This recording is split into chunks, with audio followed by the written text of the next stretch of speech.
other thing that I am really excited for as well is that any given Saturday top 25. I'm so happy to bring this to you guys finally. It took a little bit of analysis, but we are here. Now, for those of you that aren't familiar with the Any Given Saturday Top 25, this is not how I would rank these teams. I want to get that out of the way right now because we just have a really difficult time sometimes with reading comprehension or hearing comprehension. If this is not how I would rank this Top 25, if I was sitting on the College Football Playoff Committee today, that is not how I would go about ranking these teams at all. However, what this top 25 does end up representing is if you have two teams on a neutral side field. If you get those two teams on a neutral side field, who would be favored over whom? That's what these power ratings that I like to call my Any Given Saturday, AGS Top 25 for short. That's what these power ratings represent. It's a power rating system, and it's just simply who would be favored over whom if they were playing on a neutral side field today based on their total body of work over the course of the entire season. So that being said, let's go ahead and dive right into it. The newest alliteration of the Any Given Saturday Top 25 going into that final week of the regular season. We're going to work our way. We're starting from the bottom. We're going to work our way up like a Drake song. We're going to start with that 25 through 21. And we actually do have a couple of teams that are entering the top 25. Welcome back to UCLA, who we had earlier in the season, and then also North Carolina State, who we welcome back in for the first time in a minute. I'm not 100% sure if we've ranked North Carolina State at any point in the year. If it was, it would have been way back in September. But welcome back, North Carolina State. We'll talk about North Carolina State real quick, though. North Carolina State silently having an 8-3 win campaign. There's a real chance as well that they are going to have a 10-win season if you account for their bowl win or a potential bowl win as well. We're taking on North Carolina this upcoming week. That game is going to be at home in Raleigh, North Carolina. I think that's a game that North Carolina State could possibly win. I love the momentum that they're having at the moment. They're playing some really good ball. A program that honestly was forgotten about per se because they've had that sluggish start. They kind of struggled against teams like UConn, for example, in that first month of the season, but they silently kept working, even though they have been in that college football playoff conversation for a very long time this season. They silently kept working and, silently and underrated wise, they could put together a really good season still on the verge of a 10-win year. They got to handle business against North Carolina, who has struggled in this last month and a half of the year, but they are still ranked in this top 25 as well. And then how about UCLA as well? Welcome back to the Bruins as well. Makes you beg the question because there was some rumors that Chip Kelly might be fired at the end of the season because maybe they don't like how he handles NIL or recruiting.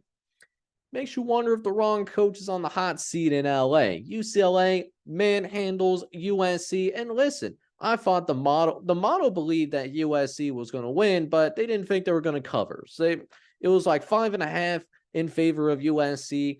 The model had USC -5. So expecting a competitive game, but in USC's direction, UCLA blows the doors off expectations, manhandles USC 38-20.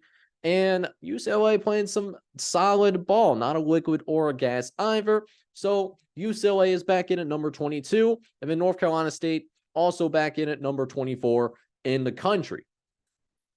We'll keep it moving, though, as we try and gain our breath here real quick. We're going to jump from 16 to 20, that next part of the AGS Top 25.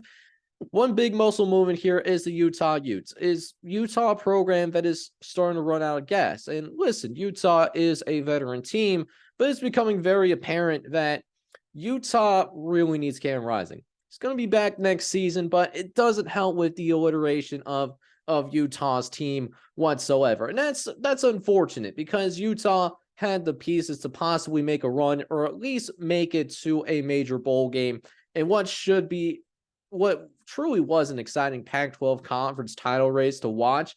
Still are watching very closely.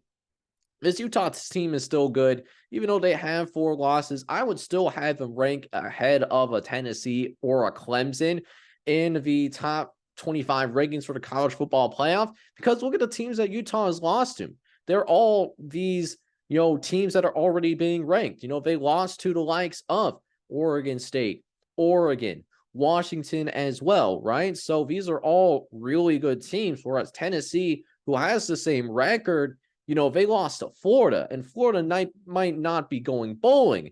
They actually need to pull an upset off against Florida State or Missouri. One of those two squads. Actually, no, they didn't pull the upset off against Missouri. So Florida doesn't beat Florida State. They're not even going to go to a bowl game. And Tennessee lost to them actually convincingly, right? Clemson, I don't have as much of a problem being ranked in the top 25. I know that's a separate conversation, but I feel like Utah definitely got screwed over a little bit. If I would rank any 4-loss team at this point, it would be Utah over Clemson or Tennessee, but maybe that's that southeastern bias per se, right? But other than that, not a lot of major movement here. Got Louisville at 19, Iowa 18, and then you got a couple of SEC schools at 16 and 17. Then we jump into this top 15, looking at 11 through 15. Listen, we know that Oregon State and Washington just played a football game. Washington won that football game on the road. But for me, we saw a version of the game. If those two teams matched up against each other again today, I still would have Oregon State power rated as a favorite over Washington.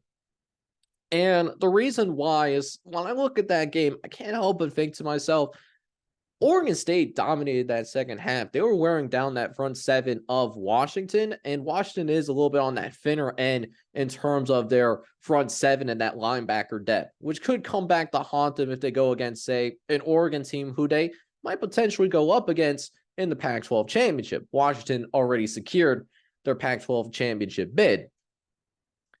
Washington is very lucky that they were able to come away with a win there. If that game was to go even to overtime, I feel like Washington would have probably lost that game in overtime to Oregon State, but all credit in the world to the Washington Huskies. They found a way to win it out, and, they're still undefeated. Not a blemish yet on the year.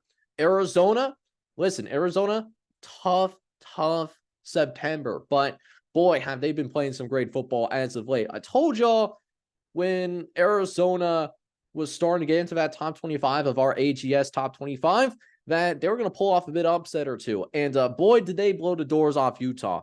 They really manhandled them. Arizona needs a little bit of luck to get into this Pac-12 championship. They need Oregon to lose to Oregon State tomorrow night. I'm recording this on Thanksgiving Day, because we got some time on the Thanksgiving morning. But Arizona playing some excellent football right now. And that's why we moved them up to number 12. The model really does like Arizona right now. We've only got Texas at 11. Finally, we go into this top 10, and for the entirety of the top 10, not really a lot of change here. Let me just address the elephant in the room, talking about this 6 through 10. Couple of things. Florida State. We know they lost Jordan Travis, and that's going to be a big loss. I don't know how big the loss is. So until further notice, I have Florida State still as the 10th best team in the country in my power rating system. We'll see what they look like with Rodemaker. Does have a full week of preparation against that Florida Gators team going on the road. But to be fair, that is Mike Norvell's first commit when he first got to Florida State, was Rodemaker. So a talented kid by every means of the imagination, and one of an old-fashioned kid that's been waiting his turn. And, now that Jordan Travis, he's not going to come back to Florida State. He's going to get his opportunity. If Florida State wins out, it doesn't matter what you think about this Florida State team. They're going to be in the college football playoff. Now, if they lose to Florida or they lose to Louisville in the ACC championship, it's a completely different discussion in terms of where Florida State belongs in that college football playoff committee rankings. But for now, I do have Florida State number 10. Speaking of number 7, Alabama, they moved down a couple of spots. That's not because of what Alabama did. They were more than fine against Chattanooga. I just don't really account for FCS games because what can you really find in a positive way? Like if you blow out an FCS team, it's like, congrats, you blew out an FCS team. But then if you lose to an FCS team, it's like, oh my God, what is going on with this team? Alabama handled their business, but we didn't really reward Alabama for beating up a team that's in a lower Division I level. So we don't have a less opinion. Their ranking is exactly the same as it was last week, but some other teams moved up.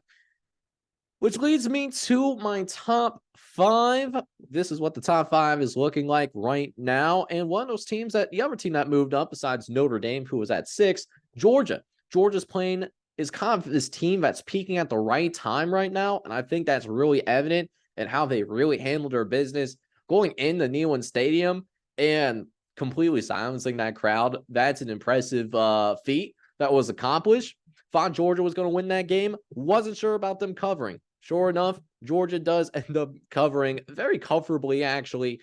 So Georgia, we now have number 3 in the country in our power rating system. We're taking on Georgia Tech.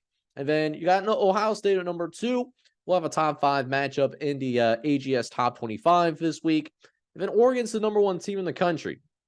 Oregon also, I believe, controls their own destiny if they beat Oregon State. And then they go on and beat Washington in the Pac-12 championship. Oregon's going to be in that college football playoff. I'm going to tell you this right now. I don't think anyone wants to play Oregon because you can say what you want about their resume. You truly can. However, here's the thing about the Oregon Ducks at the same time.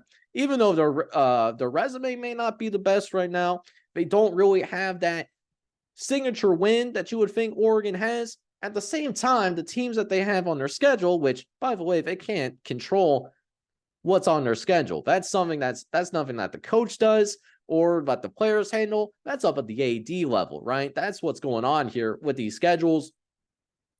They handle their business, and they've dominated the teams that have been placed on their schedule, and it showed. Oregon, really good team.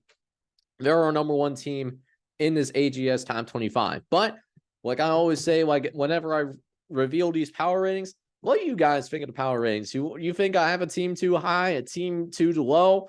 You know, what are your thoughts? Let me know down in that comment section. You know, we could always have that spirited discussion. We're always there for that.